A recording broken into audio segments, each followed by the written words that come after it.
ቼልሲ ከማንቸስተር ዩናይትድ እንግዲህ ስታንፎርድ ብሪጅ ላይ የተደረገ ማንቸስተር ዩናይትድ ከሚፈልገው በላይ ቼልሲ እጅግ በጣም የሚፈልገው የነበረን ድል ያሳካበት ጨዋታ ነበርና ማርኮ ኩሬያ ነው በ71ኛው ደቂቃ ላይ በጭንቅላቱ ጎል አስቆጥሮ ቡድኑን አሸናፊ ያደረገው። የተጫዋች ቁመቱ አጭር ነው ግን ደግሞ መሰል አጋጣሚዎችን ደግሞ ሲያገኝ በአግባቡ መጠቀም የሚችል አይነት ተጫዋች ያስቆጥራል። ግቦችን ባሩ ሲያስቆጥር በርካታ ጊዜ ተመልክተነዋል። በዛ ላይ የቼልሲ ቁልፍ ከሚባሉ ተጫዋቾች አንዱ እየሆነ ነው የመጣው ማርኮ ኩሬያ። ከዛች አውሮፓ ዋንጫ በኋላ የቼልሲ ካሪየሩም ጭምር ነው የተቀየረው። ምናልባትም የቼልሲ በተፈለገው ያክል ጥሩ ያለ መሆን እንደውም ሸፍኖት ሊሆን ይችላል እንጂ ተጫዋቹ ከዚህ በላይ መጉላት የሚችል አቅም እንዳለው የምትመለከትበትን ሁኔታ ነው በየጨዋታዎቹ እያየን የምንገኘውና ትላንትና ለቼልሲ እጅግ በጣም ወሳኝ የሆነች ግብን ነው በ71ኛው ደቂቃ በግንባር በመግጨት ያስቆጠረው። ጄምስ ነበር ኳሱን አመቻችቶ ያቀበለውና ከኩኩሬያ በቼልሲ ውስጥ እንደዚህ ጥሩ ከመሆን ጋር በተገናኘ እንግዲህ ጉዳት ላይ ከርሞ የመጣው ጄምስም እድሉን አግኝቶ ሜዳ ሲገባ የሚያሳያቸው ነገሮች እየተመለከትን ነው። ትናንትና እንኳን አይተው ከሆነ በጣም ጥሩ ሲንቀሳቀስ ነበረ። የግቡ ቋሚ የመለሰበት ጥሩ የማግባት አጋጣሚን መፍጠር ችሎ ነበር። እንደገና ማርኮ ኩሬያ ያስቆጠራትን ግብ እሱ ነው አመቻችቶ ያቀረበው። አሌያንድሮ ጋርናቾን ሸውዶ ያለፈበት መንገድም የሆነ የአንድ ጥሩ ይሄ የፈጠራ ብቃቱ ከፍ ያለ ወይም የፈጠራ ልህቀቱ ከፍ ያለ አማካይ የሚጠቀመውን ቴክኒክ ተጠቅሞ ነው እንጂ ይሄ የመከላከል ባህሪ ያለው ወይም የመስመር ተከላካይ ተጫዋች አይመስልም። በእርግጥ ከጉዳት ነፃ በሆነ ጊዜ ለኔ እዛ በቀኝ መስመር ተመላላሽነት ዓለም ላይ በሱ ጥራት ደረጃ የሚገኙ ተጫዋቾች ቁጥር ብዙ አይመስሉኝም ወይም በጣም ይሄ ከዓለማችን ምርጥ የመስመር ተከላካዮች መካከል አንዱ ነው። ከዛ ባሻገር ኤንዞ ማሬስካም የአማካኝ አድርጎስ በተወሰነ መልኩ ኤክስፐሪመንት ሊሰራበት ሲሞክር የተመለከተን ነው። ከዛ ውጭ ለባክስሪም ወይም ደግሞ በሶስት ተከላካይ ለሚጫወት ቡድንም እንደዚህም ደግሞ በአራት ተከላካይ ለሚጫወት ቡድንም የሚሆን ፉልባክም ዊንግ ባክም ሆኖ የመጫወት አቅምም ጥራትም ያለው ተጫዋች ነው። ግን ደግሞ ጉዳት በብዙ የፈተነው ተጫዋች እንደሆነም እንደዚህ የተመለከተን ነው የምንገኘው። ግን አጠቃላይ ጨዋታው እንዴት ነበር የሚለውን ነገር ጥቂት ነጥብ እናንሳ። የትናንትናው ጨዋታ ምናልባት ብዙ ጊዜ ይሄ የትልልቅ ቡድኖች እርስ በርስ ግንኙነቶች ሲጀምሩ ቀዝቃዛ ሆነው ይጀምራሉ። ከዛ በኋላ ምናልባት ጎሎች ሊያሞቋቸው ሲሞክሩ እንመለከታለን። ምናልባት አንዳንድ እውነቶች ወይም ደግሞ በአሰልጣኞቹ የታክቲካዊ ውሳኔዎች ጨዋታዎች እንደው ፈካ ሲሉ ከፈተ ሲሉ ልንመለከት እንችላለን። ግን የትላንትናው ጨዋታ እንደዛ አልነበረም። ከጅምሩ አንስቶ እንደው በጣም ቀዝቃዛ ነበር። ምናልባት እንደውም አንድ ሰው በዚህ በማህበራዊ ትስስር ገጾች ላይ ምን ብሎ ጽፎ ተመለከትኩ። እግር ኳስን ከትላንትና በፊት ተመልክቼ ማላውቅ በሆን ኖሮ እና ለመጀመሪያ ጊዜ ትላንትና ነው የቼልሲና የማንቸስተር ዩናይትድን ጨዋታ ኮኔ ተመለከትኩት እጠላው ነበር።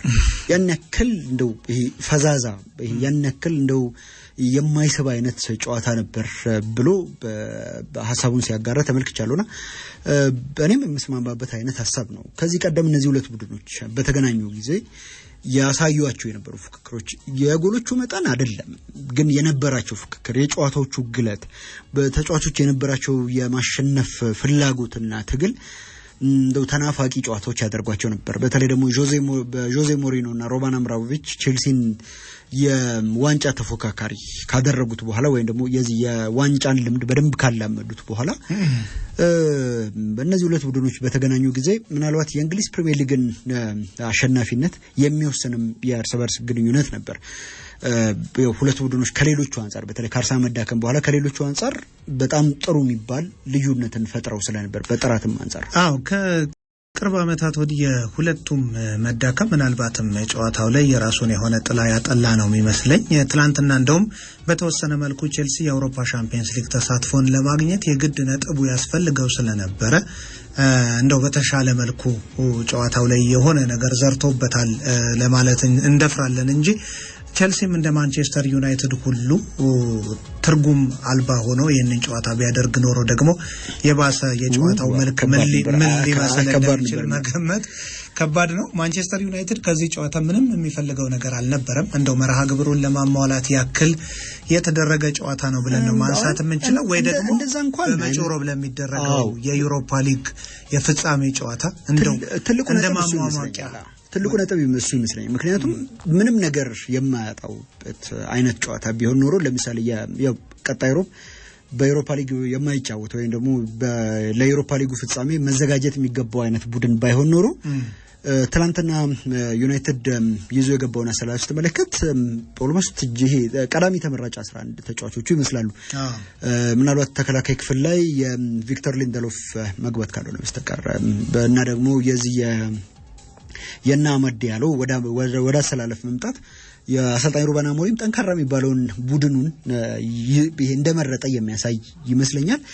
ግን ደግሞ በሁለቱም ቡድኖች በኩል ይሄ ወደ ማጥቂያ ክልል ወይም ደግሞ ወደ ተጋጣሚ የጎል ክልል በሚደርሱበት ጊዜ በቂ ፈጠራ ይሄ ያንን የተጋጣሚ ቡድን መከላከል እንደው ፔኔትሬት አድርጎ ቢገባ እንደው ይበልጥ ገፍቶ እና ያንን ነገር ሰንጥቆ መግባት የሚችል አይነት የማጥቃት እንቅስቃሴን እንብዛም አትመለከትም። ቼልሲ በእርግጥ ነው ጨዋታውን እንዳነሳው ይሄ የማሸነፍ ግዴታ ውስጥ እንደገባ ቡድን ሆኖ የጀመረ ይመስል ነበር። ግን ደግሞ የጀመረበት መንገድ ልክ እንደው ይሄ እንደ ዱረዶ መቢላ አይነት ነገር ነው ደግሞ ስለት እንዳነሱ አይነት ቢላ ነገር ነበር። የማንቸስተር ዩናይትድ ኮምፓክት መከላከል ሃሪ ማጓየር ጎል ኦፍሳይድ ተብላ ባትሻር ኖሮ ቸልሲ ጫና ውስጥ የሚገባበት እድል ሰፊ ነው። ዩናይትድ በእርግጥ ሩበን አሞሪም ከትልልቆቹ ቡድኖች ጋር በሚያደርጓቸው ጨዋታዎች ላይ የቡድናቸው መከላከል ምስጉን ነው። ኮምፓክት የሆነ መከላከል ነው ያላቸው።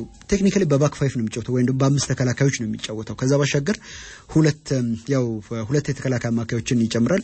በትላንትናው ጨዋታ ላይ ሜሰን ማውንት እና ብሩኖ ፈርናንዴዝ ቦታ እየተቀያየሩ አንደኛው ከካሲሜሮ ጎን የሚጫወተው 8 ቁጥር ሌላኛው ደግሞ የ10 ቁጥር ቦታውን የሚዋልለውን 10 ቁጥር ቦታ በመያዝ ለመጫወት ይሞክሩ ነበር የቡድናቸው መከላከል ለማገዝ ማለት ነውና ይሄን ስትመለከተው ዩናይትድ ኦልሞስት በሰባት ተጫዋቾች ነበር ይከላከል የነበረው ወይም መከላከል አደረጃጀቱ እንደዛ ነበር። የቼልሲ ክሬቲቪቲ ወይም ደግሞ የፈጠራ አቅም በቅርብ ጨዋታዎች ላይ ወርዷል ተብሎ በሚተማበት ጊዜ እንደገና እንደዚህ አይነት በቁጥርም እንደገና ደግሞ በስትራክቸርም ጠንካራ የሆነ መከላከል ሲገጥመው ያንን ነገር እንደው ሰብሮ ገብቶ ጎል ለማስቆጠር የሚያስችል አቅም ላይ አይገኝም ወይም ደግሞ ተጫዋቾቹ ያን ነገር ለማድረግ ይቸገራሉ። አራተኛው ደቂቃ ላይ ካልተሳሳትኩ አንድ ኳስ እንደዚህ አግኝቶ ነበር ኖኒ ማዱኬ ያባከነው ኳስ። ከዛ ውጭ እንደው ሊነሳ የሚችል አይነት ሙከራ አልነበረም።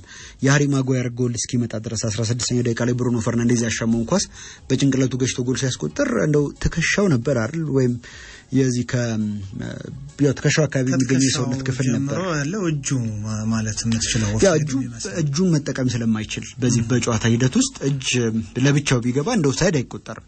በጨዋታ ሂደት ውስጥ ልትጠቀሙ የምትችለው የሰውነት ክፍል ከጨዋታው የሆነ ስፍራ ላይ ከተገኘ ነው እንደ ኦፍሳይድ የሚታየውና ትከሻ በትከሻ ትችላለህና ትከሻው ነው ከጨዋታው ውጭ በሆነ አቋቋም ላይ ወይም ከጨዋታው ውጭ ነው የታየው።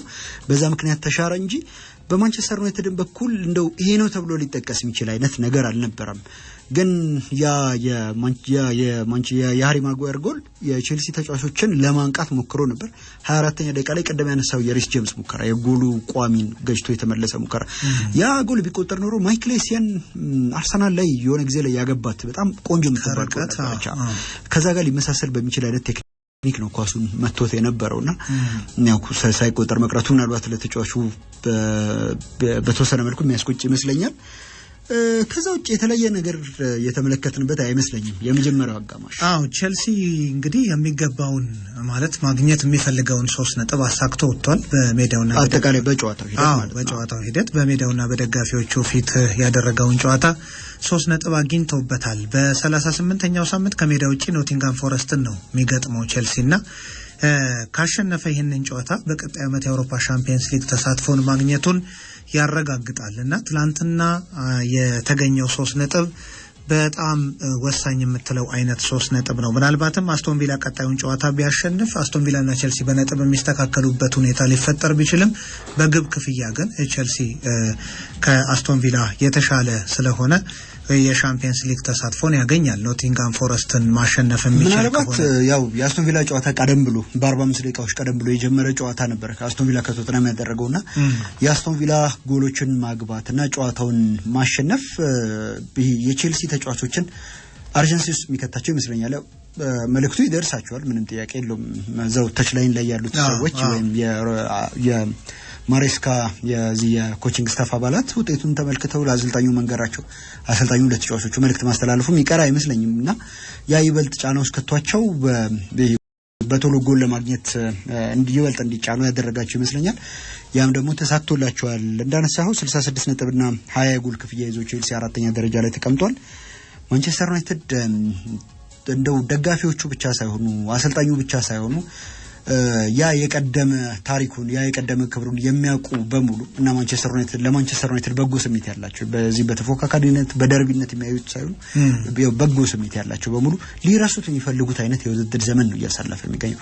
ምናልባትም ከ1973-74 የውድድር ዘመንም በአንዳንድ ነገሮች የባሰ እንደሆነ አንዳንድ ቦታዎች ላይ ቁጥራዊ መረጃዎችን ስመለከት ነበርና አሰልጣኙ ተጫዋቾቹ ላይ የማየው በቃ ሽንፈትን የመልመድ ሽንፈትን የመቀበል በጨዋታ ውስጥ ጎል ሲገባብን ስንጠቃ ለዛ ነገር ቶሎ የፈጠነ ምላሽ ለመስጠት የሚታይብን ቀዝቃዛነት ትክክል አይደለም፣ ከታክቲኩ አይደለም ወይ ደግሞ ከኔ ጨዋታ አቀራረብ አይደለም፣ ግን ደግሞ የሆነ ልክ ያልሆነ ነገር አለ ብሏል።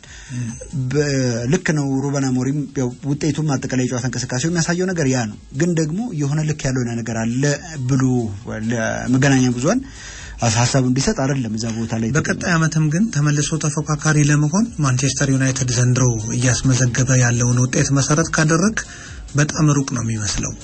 በቀጣይ ዓመት ሊቨርፑል እንዳለ ነው፣ አርሰናል እንዳለ ነው፣ ማንቸስተር ሲቲ ያደረጋቸው ዝውውሮች አሉ። ጥር ላይ አስቶን ቪላ፣ ብራይተን፣ ኒውካስል፣ ቦርንመዝ፣ ፉላም 7-8 ክለቦች በጣም ተጠናክረው ነው የሚመጡት ወደ ውድድሩና ማንቸስተር ዩናይትድ እንደው የሚያስፈርማቸው ተጫዋቾች ይኖራሉ ተብሎ ይጠበቃል። በክረምቱ የተጫዋቾች የዝውውር መስኮት ምንም ጥርጥር የለውም ጠንካራ ተጫዋቾች ወደ ቡድኑ ሊመጡ እንደሚችሉ ይጠበቃል። ሩበን አሞሪም በቡድኑ ውስጥ የራሳቸውን ፍልስፍና ለማስረጽ እስካሁን የሄዱበት ጊዜ ያለና እንደው ምናልባት በቀጣይ ዓመት ዩናይትድ ለአውሮፓ ሻምፒየንስ ሊግ መድረክ ከሚሳተፉት ክለቦች ተርታ የመሆን እድሉ አሁንም ሩቅ ይመስለኛል እኔ ሳስበው። ከዛ ጋር ግን እንደውም ዝውውሩ ላይ እኔ ካንተ የተለየ የሚባል ሀሳብ ነው ያለኝ። ምክንያቱም ክለቡ ለአመታት ሲያባክነው የነበረው ገንዘብ አሁን ላይ መልሶ አሁን ተያረገው ነው እየቀጣው ነው። በትክክልም አሁን ትክክለኛ የእግር ኳስ ፕሮጀክት ዘርግተናል።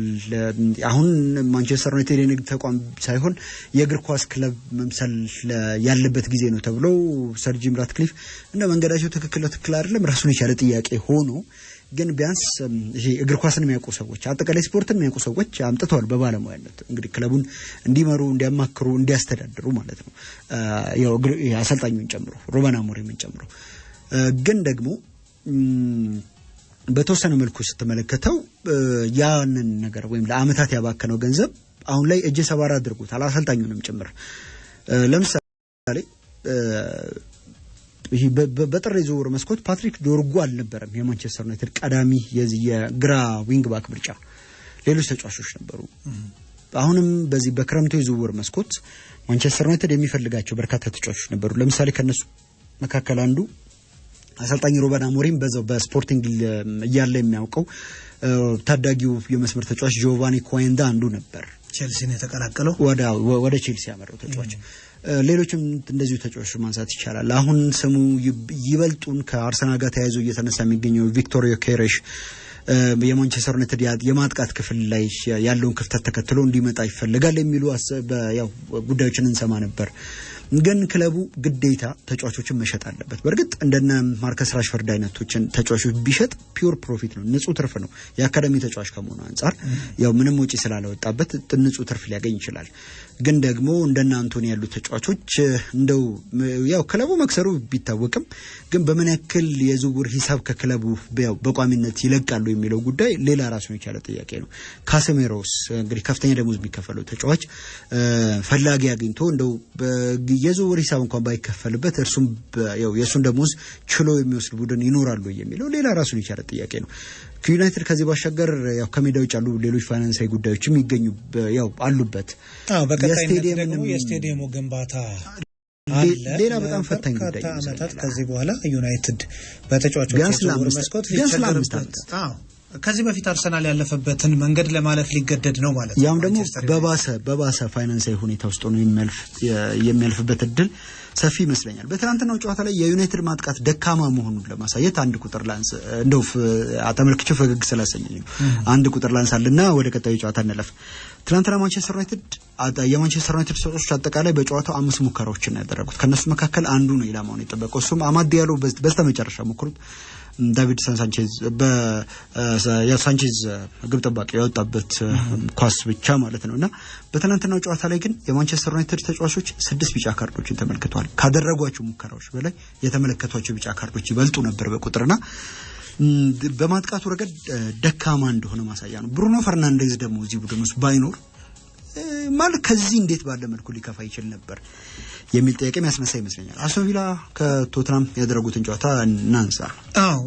አስቶን ቪላ እንግዲህ ትላንትና በቪላ ፓርክ ያደረገውን ጨዋታ ቶተናምን 2-0 በሆነ ውጤት አሸንፏል። ኤዝሪ ኮንሳ በ59ኛው ደቂቃ፣ ቡባካር ካማራ ፈረንሳያዊው አማካይ በ73ኛው ደቂቃ ሁለቱን ጎሎች እንግዲህ ለቶተናም ሆትስፐርስ ማስቆጠር ችለዋል። ውጤቱን ተከትሎ አስቶን ቪላ 5ኛ ደረጃ ላይ መጥቷል። ነጥቡንም 66 አድርጓልና የቀጣይ ዓመት የአውሮፓ ሻምፒየንስ ሊግ ተሳትፎ እድሉን አሁንም ተስፋውን ያስቀጠለበትን ውጤት ነው ያስመዘገበው ማለት ይቻላል። ቅድም እንደጠቀስነው 21ኛ የፕሪሚየር ሊግ ሽንፈቱ ነው ቶተናም በዚህ የውድድር ዓመት። በ1991-92 የውድድር ዓመት ነበር ሱራፌል በተመሳሳይ በ21 የፕሪሚየር ሊግ ጨዋታዎች ሽንፈትን አስተናግዶ በደካማ አጨራረስ ያደረገው የዚህ የመጨረሻው የኦልድ ፈርስት ዲቪዥን የውድድር ዘመን ወይም ፕሪሚየር ሊግ በአዲስ ፎርማት ከመደረጉ አስቀድሞ የነበረው ማለት ነው። የዛኔ ነው እንግዲህ ቶተናም 21 ጨዋታዎችን በአንድ የውድድር ዓመት የተሸነፈው። አሁን ያንን ሪከርድ ነው የራሱን ሪከርድ የተጋራውና ምናልባት የቀሩ ጨዋታዎች እሱን ላነሳልህ ነው የቀሩ ጨዋታዎች ስላሉ ምናልባት በዛ ጨዋታ ቶተናም የቀረውን አንድ ጨዋታ የሚሸነፍ ከሆነ ደግሞ ያንኑ ሪከርድ በከፋ መልኩ የሚያስቀጥለው ነው የሚሆነው። በአዲስ መልኩ እንግዲህ ያሻሽለዋል። እንደዛ ነው የሚሆነው። እንግዲህ ከቶተናም ጋር በተገናኘ ግን ጉዳትን ብናነሳ ደስ ይለኛል። ሱራፌል ጉዳት እጅጉን የፈተነው ክለብ ነው። አሁን እንደገና የዩሮፓ ሊግ የፍጻሜ ጨዋታ ሮብለታ ከማንቸስተር ዩናይትድ ጋር ይጠብቀዋል። ትላንትና ምሽትም በጎ ያልሆነ ዜናን ሰምተዋል የቶተናም ደጋፊዎች። ፔፔ ሳር በጉዳት ምክንያት ከረፍት በኋላ ወጥቷል ከሜዳና እንደው ይህ ተጫዋች ለፍጻሜው ማይደርስ ከሆነ ደግሞ ከድጥ ወደ ማጡ ነው የሚሆነው የቶተናም ቀውስና አንጄ ፖስቴኮግሉ ዘንድሮ በጣም በጉዳት የተፈተኑ አሰልጣኝ ይመስሉኛል። በይህ ሊጉ ላይ ምናልባት ሊቨርፑል ብቻ ይመስለኛል በዚህ እድለኛ ቡድን በዚህ በኩል ጉዳት ያላጠቃው። በጣም እድለቢሱ ደግሞ አርሰናል ይመስለኛል። ብዙ የሌሎች ቡድኖች እንደየደረጃቸው እና ደግሞ እንደገጠማቸው የጉዳት መጠንም በብዙ ተፈተኑበታል። ከነሱ መካከል አንዱ ቶተናም ነው፣ ምንም ጥያቄ የለውም። ግን ደግሞ የአሰልጣኙ ደግሞ ግትርነት በእርግጥ ከሆነ ጊዜ በኋላ መለሳለስ ይጀምሩ ይመስለኛል። ግን እንዳነሳው ያው ጉዳት አብዝቶ የፈተነው ቡድን ቢሆንም እሱ ብቻውን እንደ ትልቅ ምክንያት የሚነሳ አይመስለኝም። ፓፕ ማተሳራን ጉዳይ ካነሳ ግን ያን ያክል ነው ፈታኝ የሚባል አይነት ወይም ደግሞ ይሄ ጠንካራ የሚባል አይነት ጉዳት አይደለም። ለፍጻሜው ድረስ ሳይድረስ እርግጠኛ አይደለሁም የሚል ሐሳባቸው እንደዚሁ ሰጥቷል ፖስቴኮግሉ።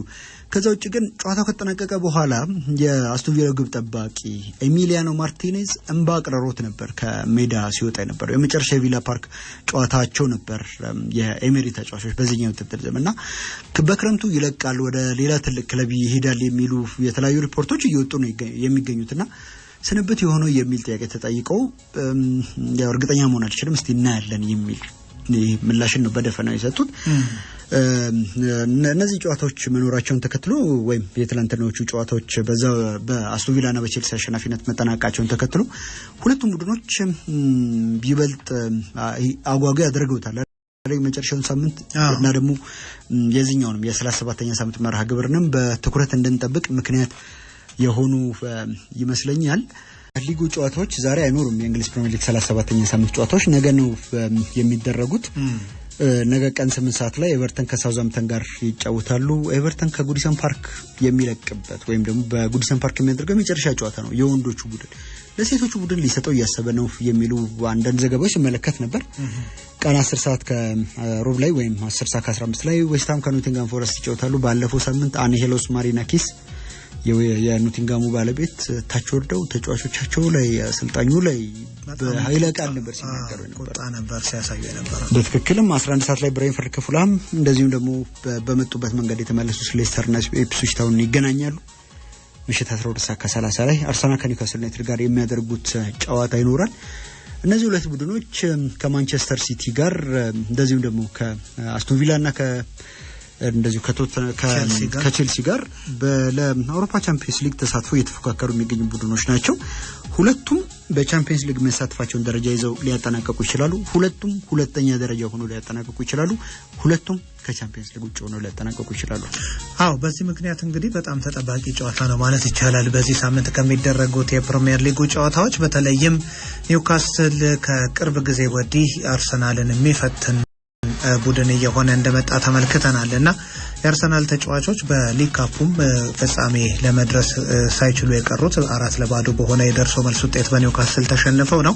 ምናልባትም ያንን የመበቀል እድል የሚኖራቸው እዚህ ጨዋታ ላይ ነውና በብዙ ምክንያቶች ጨዋታው ሞቅ ባለ መንፈስ ይደረጋል ተብሎ ነው የሚጠበቀው። የዚህ የሻምፒየንስ ሊግ ቦታን ለማድረግ የሚደረገው ፉክክር ግን ያው ሻምፒዮኑ ቀድሞ ስለታወቀ አሁን በርካቶች የሚጠብቁት ያ ነውና አርሰናል፣ ኒውካስትል፣ ቼልሲ፣ አስቶን ቪላ፣ ማንቸስተር ሲቲ፣ ኖቲንጋም ፎረስት እንግዲህ በአውሮፓ ሻምፒየንስ ሊግ ተሳትፎን አግኝተው ማጠናቀቅ የሚችሉ ቡድኖች ናቸው። በሂሳብ ስሌት ከተመለከተን ሁሉንም የነዚህን ክለቦች የመጨረሻ ጨዋታ ብንመለከት ኒውካስል ዩናይትድ አርሰናልን ከሜዳ ውጪ ኤቨርተንን ደግሞ በሜዳው ያስተናግዳል። እንግዲህ በእነዚህ ሁለት ጨዋታዎች የሚያስመዘግበው ውጤት እጣ ፈንታውን ይወስንለታል።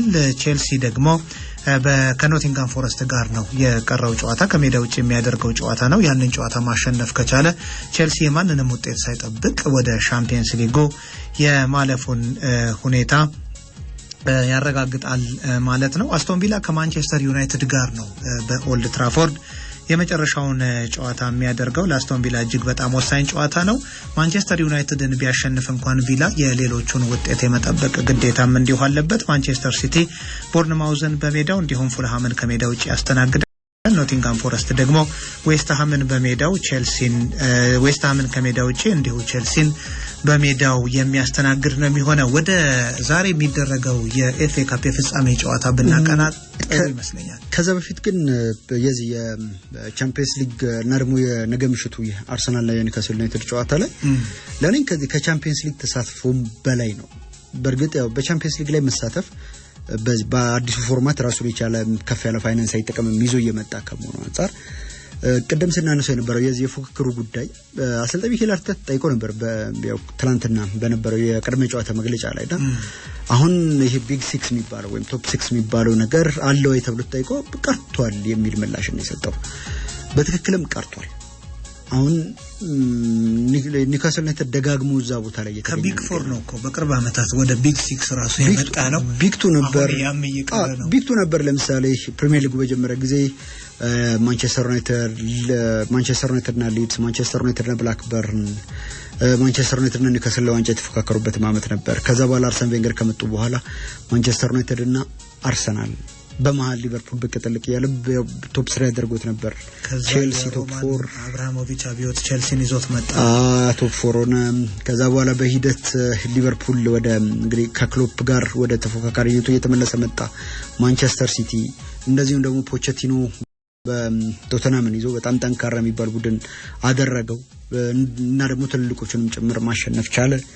ደጋገሙ ያንን ነገርና ይበልጥ ያሰፋው መጣ ማለት ነው። ስለዚህ በቅርቡ ቢግ 8 ማለታችን አይቀርም ማለት ነው። ቢግ 10 ምናልባት ፉል ቴብል ልንለው የምንችልበት እድል ይኖራል ወይ? ምክንያቱም ለምሳሌ አሁን የነ ፉልሃምን የነ ቦርንመዝን አካሄድ የምትመለከተው ከሆነ በተለይ ደግሞ ቦርንመዝ ለኔ አሰልጣኙንም ያቆይ ከሆነ የለቀቁበትን ተጫዋቾች ኮዲሁ ዲኖሲያን መልቀቁ እርግጥ መስሏል። ከዛ ባሻገር እንደነ ዛባኒ ያሉ እንደነ ሚሎሽ ኬርኬዥ ያሉ ተጫዋቾች ማቆየት የሚችል ከሆነ ቢያንስ ለአንድ ተጨማሪ የውድድር ዘመን እንደነ አንቷን ሴሜኒዮ አይነት ተጫዋቾች ማቆየት የሚችል ከሆነ ለአንድ ተጨማሪ የውድድር ዘመን ከዚህ የተሻለ ደረጃ ይዞ ማያጠናቀቅበት ምክንያት አይታየኝም። የለቀቁትንም ደግሞ በአግባብ ባላቸው ደግሞ በሚመጥኑ ተጫዋቾች የሚተካ ከሆነ አሰልጣኙም ገና በመጀመሪያው ውድድር ዘመኑ ይሄን ያክል የሆነውን ቡድኑን ይበልጥ የሚያሻሽልበት አይነት እድል የሚያገኝ ከሆነ ውጤታማ የማይሆንበት ምንም ምክንያት አይታይም። ከዛ ውጭ ግን ለኔ በዚህ ሂደት ውስጥ መመለከተው ነገር ወይም በእነዚህ ቡድኖች ፉክክር ውስጥ መመለከተው ነገር አሰልጣኞቹ ቡድኖቻቸውን ወደ ቀጣዩ ደረጃ እንግዲህ በየራሳቸው የፕሮጀክት ሂደት ወደ ቀጣዩ ደረጃ ከፍ የማድረግ አቅም ያላቸው እና ደግሞ ትክክለኞቹም ሰዎች እነሱም ሆናቸውን ፕሩቭ የሚያደርጉበት ወይም ደግሞ የሚያረጋግጡበት አጋጣሚ ይመስለኛል። ሚኬል አርቴታ ነገር ደጋግሞ ያደረገውም ቢሆን የአርሰናል ፕሮግረስ በሱ ስር ሪግረስ እያደረገ ነው ወይም ደግሞ ወደፊት መራመዱ ቀርቶ አሁን ወደ ኋላ እየተጎተተ ነው የሚሉ ትችትና ጥያቄዎች እየተሰነዘሩበት የሚገኙ እንደሆነ ይታወቃል።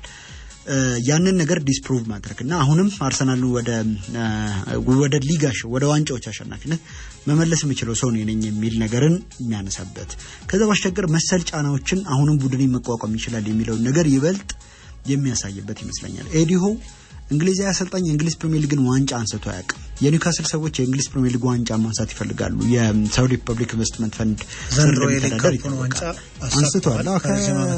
ከ7 ዓመት በኋላ ኒውካስል ከዚህ ይፈጥርላቸዋል። ምንም ጥያቄ የለውም።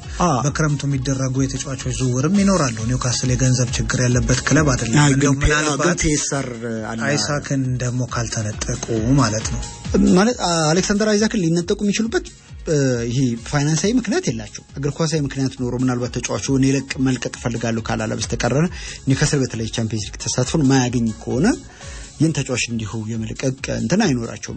ምናልባት ተጫዋቹ መልቀቅ ፈላጊው ክለብ እነሱ የሚጠይቁት ከ180 ሚሊዮን ፓውንድ ይበልጥ ተጫዋቹ ፍላጎት ካሳየ ያው እንደዚህ ቶፕ በሆነበት ጊዜ ላይ ሸጠህ ትልቁን ገንዘብ ማግኘት ደግሞ ያው ክለቦች ቅድሚያ የሚሰጡት ጉዳይ ከመሆኑ ጋር በተገናኘ ምናልባት የመልቀቅ በጣም ያነሰ እድል ነው የሚኖረው ብዬ ማሰበው አይዘክል እነሱን ማንሳት ይችላል የሚኖር አይመስልም። እንደገና ደግሞ በራሳቸው በኤንዞ ማሬስካ የቼልሲው አሰልጣኝ ኡናይ ኤመሪ በድጋሚ አሁንም ፕሮጀክታቸው እየሰራ መሆኑን ለማሳየት ፔፕ አዲሱ ቡድኑ አሁንም በከፍታው ደረጃ መወዳደር የሚችልበት ፕላትፎርም አስቀድመው ለመፍጠር የአውሮፓ ቻምፒየንስ ሊግ ላይ ተሳታፊ መሆን አለበት። ማንቸስተር ሲቲ በክረምቱ በጣም በስፋት ዝውውር ላይ ከሚሳተፉ ቡድኖች መካከል ዋነኛው ስምም ከማንቸስተር ሲቲ ሮድሪጎ የማንቸስተር ሲቲ የሪያል ማድሪዱ ሮድሪጎም እንደዚሁ ተያይዞ እየተነሳ ነው የሚገኘው። የትኞቹ ተጫዋቾች ይፈርማሉ የሚለው ጥያቄ እንዳለ ሆኖ ግን ደግሞ አሁንም በዚህ በከፍታው ለመቆየት የሚያደርገው አይነት ጨዋታ ነው። ግን ይሄ ከሁሉ በላይ ለኤዲሆና ለኮቺንግ ስታፋቸው ትልቅ እንደው ይሄ ፈተና የሚሆንበት አጋጣሚ ይመስለኛል። ምክንያቱም በኒውካስል ሰዎች ጥርጣሬዎች ጭምር ተይዞባቸው ነበር የተሾሙትና እነዛም ጥርጣሬዎች ዲስፕሩቭ ያደረጉ እስካሁን ድረስ ቆይተዋል። ከዚህ በኋላ ግን ዋንጫ ማንሳታቸው እንደ አንድ ትልቅ ሴንስ ኦፍ አፕሩቫልም ቢሆን ኒውካስል ዩናይትድን ለትልልቆቹ ክብሮች ለማብቃት ትክክለኛው ሶስታቸው ናቸው የሚሉት ጥያቄዎች እየተነሱባቸው ነው የሚገኙት። ለዛ ጥያቄ ቢያንስ መልስ መስጠት የሚችሉት ጥሩ ቡድንና የተሟላ ቡድን ካለ ለቻምፒየንስ ሊግ ማለፍ ይችላል እና ጊዜና ድጋፍ ስጡኝ የሚል ግብረ መልስ ለመስጠትም የሚያግዛቸው ይመስለኛል። ወደ ኤፍኤ ካፑ ጨዋታ እንለፍ። ዛሬ 12:30 ላይ 144ኛው የኤፍኤ ካፕ ፍጻሜ ጨዋታ ይደረጋል በክሪስታል ፓላስ እና በማንቸስተር ሲቲ መካከል። ሲቲ በታሪኩ ለ14ኛ ጊዜ በተከታታይ በታሪኩ ለ14ኛ ጊዜ ለሶስተኛ ተከታታይ ጊዜ ደግሞ ለፍጻሜ ደርሷል። በተለይ 3 ተከታታይ ፍጻሜ በመድረስ በእንግሊዝ ታሪክ በውድድሩ ታሪክ በአጠቃላይ የመጀመሪያው ቡድን ነውና አዲስ ታሪክ የጻፈበት አጋጣሚ ነበር። አዎ ክሪስታል ፓላስ ከማንቸስተር ሲቲ 12 ሰዓት ከ30 በዌምብሌ የሚደረግ ጨዋታ ነው። ክሪስታል ፓላስ ዘንድሮ ጠንካራ ቡድን መሆኑን እያስመለከተ ነው የሚገኘው። ኦሊቨር ግላስነር ይህንን ክለብ ወደ ተሻለ ደረጃ ያሻሻሉት ይመስለኛል። እኔ ሱራፌል ለበርካታ ዓመታት ክሪስታል ፓላስን በተለይም ወደ ውድድር ዓመቱ መጠናቀቂያ አካባቢ የምናገኘው ለወራጅ ቀጠና ቀርቦ ወይ ደግሞ ላለመውረድ ሲታገል ነበር። አሁን አስተማማኝ የሚባል 12ኛ ደረጃ ላይ ነው በፕሪሚየር ሊጉ የሚገኘው። እኚህ ኦስትሪያዊ አሰልጣኝ ቡድኑን በብዙ መልኩ እንደቀየሩት ነው የሚጠቀሰው። በርካታ ኮከቦች አሉ። የታላላቅ የአውሮፓ ክለቦችን ትኩረት ሁሉ መሳብ የቻሉ በዚህ ክለብ ውስጥ እንደነ ኤበሬቼ ኢዜ አይነት ተጫዋቾች አዳም ወርት ኢስማኤል አሳር አለ፣ ጂያን ፊሊፕ ማቴታ አለ፣ ዳንኤል ሙኖዝ እነዚህ ተጫዋቾች ትኩረትን የሳቡ ተጫዋቾች ናቸው። ክሪስታል ፓላስ ለኤፍኤ ካፕ ፍጻሜ ሲደርስ ይሄ በታሪኩ ለሶስተኛ ጊዜ ነው። ከዚህ በፊት በሁለት አጋጣሚዎች ለፍጻሜ ደርሷል። በ1990 እና በ2016 ነበር ለፍጻሜ የበቃው ክሪስታል ፓላስ። በሁለቱም አጋጣሚ ግን በሚያሳዝን ሁኔታ በማንቸስተር ዩናይትድ ነው ተሸንፈው የኤፍኤ ካፕ ዋንጫን ሳያሳኩ የቀሩት። አሁን ደግሞ ሌላ የማንቸስተር ከተማ ክለብ ከፊት ለፊታቸው ቆሟልና እንደው ይሄንን የማንቸስተርን መጥፎ እድል ለመግፈፍ እንግዲህ ዛሬ ክሪስታል ፓላስ ማንቸስተር ሲቲን የማሸነፍ ግዴታ ውስጥ ይገባል ማለት ነው። በታሪኩ ለመጀመሪያ ጊዜ ይሆናል ዋንጫውን ካሸነፈ። ማንቸስተር ሲቲ ደግሞ ዛሬ ከተሳካለት በታሪኩ ለ8ኛ ጊዜ የኤፍኤ ካፑን ዋንጫ የሚያነሳ ይሆናል። ከቼልሲ፣ ሊቨርፑል እና ቶተናም ጋር ሰባት ጊዜ ያነሱ ክለቦች ናቸው። እነዚህ ሶስት ክለቦች አሁን ከነሱ ጋር እኩል ነው። እነዚህን ክለቦች ቀድሞ ከአርሰናል እና ማንቸስተር ዩናይትድ ቀጥሎ ሶስተኛ ደረጃ ላይ መቀመጥ ይችላል ማንቸስተር ሲቲ በርካታ ጊዜ የኤፍኤ ካፕ ዋንጫውን በማሸነፍ ማለት ነው። አርሰናል 14 ጊዜ ማሸነፍ እንደቻለ ይታወቃል። ዩናይትድ ደግሞ 13 ጊዜ አሸንፏል። ክሪስታል ፓላስ በታሪኩ ትልቅ የሚባለው ዋንጫ አንስቶ ያውቃል። ከተመሰረተ 119 ዓመቱ ነው።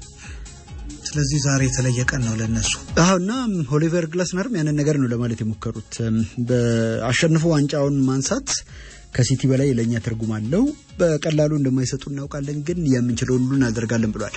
ደግሞ ፓላስ ትልልቆቹን ቡድኖች መጉዳት እንደሚችል አሳይቷል። ያው የዋላ ገለበጡት እንጂ እኮ ከሲቲ ጋር ባደረገው የኢቲሃድ ጨዋታ ላይ በመጀመሪያዎቹ 20 ደቂቃዎች 3-0 ሁሉ መምራት የሚችልበት እድል ነበር። ግን ደግሞ የ2-0 ይመራም ጭምር ነበር። ከዛ በኋላ ነው ሲቲ እንግዲህ ነቃ ደንገጥ ብሎ ያው ወደ ጨዋታው ተመልሶ ኬቨን ደብሮይነ እጅግ በጣም ልዩ በነበረበት እንደውም ደብሮይነ መልቀቁን ወይም እንደሚለቅ ካሳወቀ በኋላ ያለው ቀጣዩ ጨዋታ ነበር እነዚህ ሁለት ቡድኖች ያገናኝቶ የነበረውና ልክ ሲመጣ የነበረውን ኬቨን ደብሮይነን እያየው ነበር ይመስለኝ። በዛ ጨዋታ ላይ የነበረው ሞቲቬሽን የነበረው መነቃቃት እንደገና ደግሞ ይሄ ቡድኑን ወደ አሸናፊነት ለመምራት የነበረው ዝግጁነት በጣም የሚገርም ነበር። በቅጣት ምት ጎል የጀመረው ከዛ ባሻገር አደጋዎችን በመፍጠር ስፔሶችን በመፍጠር በኩል የነበረው ደግሞ ሚና እጅግ በጣም ላቅ ያለ ነበር በዛ ጨዋታ ላይ እና በነገው ጨዋታ ምናልባት በዛሬው ጨዋታ ምናልባት ኬቨን ደብሮይነ የመጨረሻ ማንቸስተር ሲቲ ከዚህ ከመጨረሻ የሲቲ ጨዋታዎች መካከል እንዳንዱ ሊቆጠሩ የሚችሉ ያው የፍጻሜ የመጨረሻ ማለት እንችላለን። በፕሪሚየር ሊግ ሁለት የሊግ ጨዋታዎች ስለሚቀሩት ማለት ነው። በፍጻሜ ጨዋታ ግን የመጨረሻ ጨዋታው ነው የሚሆነው። በዋንጫዎች የታጀበ ቆይታ ነበር በማንቸስተር ሲቲ የነበረው ኬቨን ደብሮይነ። እንደሚታወቀው እንግዲህ ይህ ጨዋታ በጉጉት ነው የሚጠበቀው ማለት ይቻላል። በተለይም ለክሪስታል ፓላስ ደጋፊዎች እጅግ በጣም የተለየ ምሽት ነው የሚሆነው። ይህንን ጨዋታ ማሸነፍ ከቻሉ ደግሞ በጣም ልዩ ታሪክን የሚጽፉበት ነው። ማንቸስተር ሲቲን የሚያክል ቡድን አሸነፈህ ሻምፒዮን መሆን በራሱ የሚሰጠው ልዩ ስሜት አለ። እንደገና ደግሞ ክለቡ ከዚህ በፊት ትልቅ ዋንጫን አሳክቶ የማያውቅ አይነት ክለብ እንደመሆኑ መጠን የመጀመሪያ ዋንጫቸውን የሚያሸንፉ መሆናቸውም ጨዋታውን በጉጉት እንዲጠበቅ የሚያደርገው ምክንያት ነው። ፔፕ ጋርዲዮላ ያለ ዋንጫ የጠናቀቀው የውድድር ዓመት አንድ ነበረ ካልተሳሳትኩኝ። ወደ ማንቸስተር ሲቲ ከመጣ የመጀመሪያ የውድድር ዓመቱ የ2016-17 የውድድር ዓመት የዛኔ ነበር ያለ ምንም ዋንጫ ያጠናቀቀው። ከዛ በኋላ ማንቸስተር ሲቲ ያለ ዋንጫ የውድድር ዓመቱን አጠናቆ አያቅም። ምናልባትም ያ ታሪክ ሊደገም ከቻለ ዛሬ ነው የሚደገመው። ያንን ታሪክ ላለመድገም ግን ማንቸስተር ሲቲ ያለውን ሁሉ አቅም ተጠቅሞ ይህንን የፍጻሜ ጨዋታ ያደርጋል ተብሎ ነው የሚጠበቀው። በፕሪሚየር ሊጉ ያው ማንቸስተር ሲቲ ቻምፒየንስ ሊግ ውስጥ መግባቱ ከኤፍኤ ካፑ በተለየ ትኩረቱ እዛ ላይ ነው ብለን እንኳን ብናስብ ይህ የ90 ደቂቃ የፍጻሜ ጨዋታ ነውና እዚህ ጨዋታ ላይም ያላቸውን በሙሉ አውጥተው ይሰጣሉ ተብሎ ነው የሚጠበቀው የፔፕ ልጆች። በትክክልም ያው የጨዋታ ምሽት 12:30 ላይ ይደረጋል። የጣሊያን ሴሪያ ጨዋታዎችም አሉ። ወደ ሌሎች ሊጎች ስናመራ 37ኛ ሳምንቱ ላይ ደርሷል የጣሊያን ሴሪያ። ዛሬ አንድ ጨዋታ ነገ ነው እንግዲህ ትልልቆቹ ጨዋታዎችን ጨምሮ የሚደረጉት። ጄኖዋ ከአታላንታ ዛሬ ምሽት 3:45 ላይ የሚያደርጉት ጨዋታ ይኖራል። ከዛ ውጭ ነገ ምሽት 3:45 ላይ ኢንተር ሚላን ከላትሲዮ እንደዚሁም ደግሞ ፓርማ ከናፖሊ ጋር በተመሳሳይ ሰዓት የሚያደርጓቸው ጨዋታዎች ይኖራሉ። ኢንተርና ናፖሊ በተለይ ናፖሊ የሊጉ መሪ ሆኖ በአንድ ነጥብ ልዩነት ነው አሁን ላይ የሚገኙትና ያንን ነገር እንደው ይሄ የዚህ ኢንተር ሚላን ያለውን የነጥብ ልዩነት አጥብቦ እና ደግሞ ድጋሚ ብልጫውን ወስዶ የሊግ ክብሩን ማስጠበቅ ይችላል ወይስ ደግሞ ናፖሊ እንደ ያው ከኢንተር ሚላን መዳከም በኋላ ወይም ደግሞ ተከታይ ጨዋታዎች ላይ ነጥብ መጣል በኋላ በዚህ በፍጥነት የሊጉ መሪነት ድል ካገኘ በኋላ ማቆየት ይችላል የሚለው ሌላ ራሱን የቻለ ኢንትረስቲንግ ጥያቄ ይመስለኛል። አንቶኒዮ ኮንቴ አስገራሚ የውድድር አመት ላይ ያሳልፉ ይመስላል። የሊግ ማስተር ነው ሰውየው፣ ምን ጥያቄ የለው። በሄዱበት ሊግ ሁሉ ዋንጫን የሚያሸንፉ አይነት አሰልጣኝ ናቸው። ፓሽናቸው ነው በግል በጣም ነው የሚያስደስተኝና ጨዋታዎችን ለማሸነፍ ያላቸው ተነሳሽነት ያላቸው ጉጉት ተጫዋቾቻቸው ላይ ያንን ስሜት ለማስረጽ የሚሄዱበት ርቀት በጣም የሚደነቅላቸው አይነት አሰልጣኝ ናቸው። ኢንተር ሚላን ይህንን ዋንጫ ያሸንፋል የሚሉ ግምቶች ከቅርብ ሳምንታት በፊት ነበሩ ሊጉን ከመምራቱ ጋር እንዲሁም ከጥንካሬው ጋር ተዳምሮ። ነገር ግን ኢንተር ሚላን በቅርብ ጨዋታዎች ነጥብ መጣሉን ተከትሎ አሁን በሁለቱ መካከል ያለው የነጥብ ልዩነት ወደ አንድ ብቻ የጠበበበት ሁኔታ ነው የምንመለከተው። እንግዲህ ፉክክሩ እስከ መጨረሻው ሳምንት መዝለቅ ካለበት ዛሬ ሁለቱም ቡድኖች ማሸነፍ ይጠበቅባቸዋል። ነገ ሁለቱ ቡድኖች ማሸነፍ ይጠበቅባቸዋል። ምናልባት ኢንተር ሚላን የሚሸነፍበት እድል ተፈጥሮ ናፖሊ የሚያሸንፍ ከሆነ ከወዲሁ አንድ ጨዋታ እየቀረ ናፖሊ ሻምፒዮን መሆኑን ሊያረጋግጥ ይችላል። ኢንተር ሚላን ደግሞ ዘንድሮ እንግዲህ በአውሮፓ ቻምፒየንስ ሊግም ለፍጻሜ የበቃበትን ሁኔታ ተመልክተናል። ከጠንካራው ባርሴሎና ጋር እልህ አስጨራሽ 180 ደቂቃዎችን ካሳለፈ በኋላ ባርሴሎናን ከቻምፒየንስ ሊጉ ፍጻሜ ውጪ አድርጎ ለፍጻሜ በቅቷል። በፍጻሜው ደግሞ ከፈረንሳዩ ፒኤስጂ ጋር የሚጫወት መሆኑ ይታወቃል። ምናልባትም የአውሮፓ ቻምፒየንስ ሊግን ለማሸነፍ እንደ ማነቃቂያነት ይህን ሊግ ለማሸነፍ እንግዲህ እንደ ማነቃቂያነት ይጠቀምበታል ወይም ትኩረት ያደርግበታል ተብሎ ነው የሚጠበቀው። ነገ የሚደረጉት የሴሪያው ጨዋታዎች በጉጉት ነው የሚጠበቁት። እንዲሁም የነ አታላንታና ጁቬንቱስ በዚህ በቻምፒየንስ ሊጉ ፉክክር ውስጥ መኖርም የሴሪያው የዘንድሮ ልዩ ድምቀት ነው። ከአውሮፓ ታላላቅ ሊጎች ዘንድሮ አጓጊ ሆኖ ያለቀው ሴሪያው ይመስለኛል አይደል? እስከ መጨረሻው ቀን ድረስ ብዙ ነገር እየታወቀ የሚቆይ ይመስለኛል። ግን የዚህ የጨዋታዎችን ጉዳይ ካነሳ ምናልባት ላትሲዮም ሌላ በቻምፒየንስ ሊግ ለመሳተፍ እየተፎካከረ የሚገኝ ቡድን ነው። በነጥብ ከዩቬንቱስ አራተኛ ደረጃ ላይ ከሚገኝ ዩቬንቱስ ጋር እኩል ነው። በጎል ክፍያ አንሶ ነው እንግዲህ የአምስተኛ ደረጃ ላይ የተቀመጠው እና የዩቬንቱስ ማንኛውም አይነት ነጥብ መጣል ላትሲዮን ወደ አውሮፓ ቻምፒየንስ ሊግ ሊመልሰው ይችላል የሚያሸንፍ ከሆነና በዛ ምክንያት እንግዲህ እነዚህ ያው የሁለት ቡድኖች ጨዋታ ወትሮም ካለው ጥንካሬም ደግሞ ባሻገር በዚህ ምክንያት ሌላ ተጠባጭነት ሊኖረው ይችላል። ፓርማም እንደዚሁ ከወራጅ ቀጠና በአራት ነጥቦች ርቀት ላይ የተቀመጠ 16ኛ ደረጃ ላይ የሚገኝ ቡድን ነው። ግን ናፖሊ ሊጉን እየመራ የሚገኝ በቅርብ ጨዋታዎችም ከዚህ ከተጋጣሚ ከኢንተር ሚላን አንጻር ጥሩ የሚባል የውጤት መንገድ ላይ የሚገኝ አይነት ቡድን እንደሆነ መመልከት ይቻላል። ሌላኛው ተጠባቂ ጨዋታ ነገ የሚደረገው ሮማ ከሚላን እንግዲህ አሰልጣኝ ክላውዲዮ ራኒሪ ጡረታ ወጥተው ነበር። ከጡረታ ተመለሱ። የሮማ ደጋፊዎች ኖኖ ወይም አያታችን ብለው ጠሯቸው። ከእንግዲህ ድጋሚ ካፖርታቸውን ለበሱ፣ መነጽራቸውን አረጉና ሜዳው ዳር ቆሙ። ከዛ በኋላ ሮማን የሚችለው ቡድን እምብዛም አልነበረም። ወይም የሚያሸንፉ ቡድን በቀላሉ አልነበረም የሚያሸንፈው። በእጅጉ ለውጠውታል፣ ወደ ጥንካሬው መልሰውት ነበር። በትክክልም ቅድም ምናልባት የአሰልጣኝ ሙሉጌታ ምረትን ጉዳይ ስናነሳ በእድሜ አይገናኙም ነው ግን በእሳቸውም ልክ ከሮማ ጋር ያ አይነት ትስስር እንዳላቸው ይናገራሉ። በጣም የተለየ የሚባል ትስስር እንዳላቸው ይናገራሉና አሁንም ናፖሊ አይደለም ከዛ ባሻገር ኢንተር ሚላንን ብቻ አይደለም ሮማ ምናልባት ክላውዲዮ ራኒሪን ከውድድር ዘመኑ ጀምሮ ይዞ ቢሆን ኖሮ ወይም ደግሞ እሳቸውን በአሰልጣኝነት ሾሙ ቢሆን ኖሮ አሁን ላይ ያመጡትን አይነት ለውጥ ከውድድር ዘመኑ ጀምሮ ቢሆን ኖሮ ሌላ ሶስተኛ ተፎካካሪ እንመለከት ነበር። ግን አሁንም የቻምፒየንስ ሊግ ተሳትፎ ደረጃን የሚያጣ አይመስልም። 63ኛ ደረጃ ላይ ነው የሚገኘውና የቻምፒየንስ ሊግ ተሳትፎ ትልቅ እድል አለው። በተለይ ደግሞ ዩቬንቱስና ላትሲዮ የሚሸነፉ ከሆነ አይሸነፉም ብለ ደግሞ በእርግጠኝነት መናገር የሚከብድ ይመስለኛል። ሚላን እንግዲህ በ3 ነጥቦች አንሶ 60 ነጥብና 8ኛ ደረጃ ላይ ነው የሚገኘው። እንግዲህ ሰርጂዮ ኮንሴሳው የአውሮፓ ተሳትፎና አሳክቶ ከክለቡ መልቀቅን ይመርጣል። ያው እንደሚለቅ ከታወቀ በኋላ ያ ነገር ደግሞ ለማድረግ እንግዲህ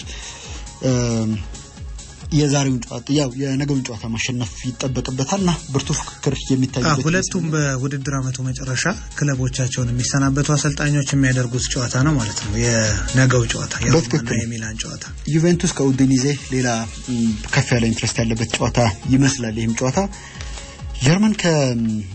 የጀርመን ቡንደስሊጋም ዛሬ መጠናቀቂያው ነው።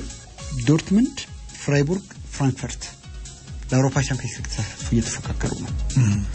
በመካከላቸው ያለው የነጥብ ልዩነት እንደው እንትን ይላል በተወሰነ መልኩ ትንሽ ለየት ያለ ይመስለኛል። ዶርትሙንድ 54 ነጥብ ይዞ 5ኛ ደረጃ ላይ ይገኛል። እንደዚሁም ፍራይቡርግ 55 ነጥብ ይዞ በ5ኛ ደረጃ ላይ እንደዚሁም ደግሞ የዚህ ፍራንክፈርትም እንደዚሁ ደረጃውን አሻሽሎ 4ኛ ደረጃ ላይ ነው የሚገኘውና ሶስቱም ቡድኖች በቀጣዩ ውድድር ዘመን በአውሮፓ ቻምፒየንስ ሊግ ጀርመን ከሚወክሉ ቡድኖች መካከል የመጨረሻውን ደረጃ ለመያዝ እየተፎካከሩ ነው የሚገኙት እና ዛሬ ሲጠናቀቅ በየትኛው አይነት ውጤት ይጠናቀቃል የሚለው ሌላ ለሁለቱም እጅግ በጣም አስፈላጊ ጉዳይ ይመስለኛል። ከትላንት በስቲያ ሻምፒዮናውን ያሳወቀው የስፔን ላሊጋም 37ኛ ሳምንቱ ላይ ነው የሚገኘው። ነገ ጨዋታዎች ይደረጋሉ። አትሌቲኮ ማድሪድ ከሪያል ቤቲስ፣ ባርሴሎና ከቪያሪያል፣ ሴልታ ቪጎ ከራዮ ቫልካኖ፣ ቫሌንሺያ ከአትሌቲክ ቢልባኦ፣ ማዮርካ ከሄታፌ፣ ሪያል ሶሴዳድ ከጊሮና፣ ሲቪያ ከሪያል ማድሪድ፣ ሪያል ቫላዶሊድ ከዲፖርቲቮ አላቬዝ፣ ላስ ፓልማስ ከሌጋኔስ እንዲሁም ኦሳሱና ከኤስፓኞል ጋር በ37ኛ ሳምንት ነገ ጨዋታቸውን የሚያደርጉ ነው የሚሆነው። ባርሴሎና ከትላንትና በስቲያ ማሸነፉን ተከትሎ በ85 ነጥብ ሻምፒዮን መሆኑን ማረጋገጡ ይታወቃል። ሪያል ማድሪድ 78 ነጥቦችን ይዞ ሁለተኛ ደረጃ ላይ ነው የሚገኘው። አትሌቲኮ ማድሪድ በ70 ነጥብ ሶስተኛ ነው። አትሌቲክ ቢልባኦ በ67 ነጥብ አራተኛ ደረጃ ላይ ተቀምጧል። ቪያሪያል እና ሪያል ቤቲስ ደግሞ 64 እና 59 ነጥቦችን ይዘው አምስተኛና ስድስተኛ ደረጃ ላይ ነው የሚገኙት። እንግዲህ ስፔንም ያው የዚህ ቻምፒየንስ ሊጉ ነገር አለ በእንጥልጥል የሚገርመው እንግዲህ በጀርመን በስፔን በጣሊያን ብቻ አይደለም ፈረንሳይም ተመሳሳይ ታሪክ አለ። በ34ኛ ሳምንት ያው ዛሬ አልቃለ ፈረንሳይ ሊግ ኒስ፣ ሊል፣ ስትራስቡር እንደ ቀደም ተከተላቸው እኩል 57 ነጥቦችን ይዘው በጎል ክፍያ ነው ተበላልጠው የተገኙትና ዛሬ ሊጉ ሲያልቅ ማን ነው የመጨረሻውን ደረጃ ይዞ የሚያጠናቅቀው በቻምፒየንስ ሊግ የሚያሳትፈው የሚለው ነገር እንደዚሁ ሌላ ትኩረትን የሚያገኝ ጉዳይ ይመስለኛል። ስፖርታዊ ጉዳዮቻችን እኚህ ነበሩ። የተወደዳችሁ አድማጮቻችን እስካሁን ድረስ አብራችሁን ስለቆያችሁ እናመሰግናለን።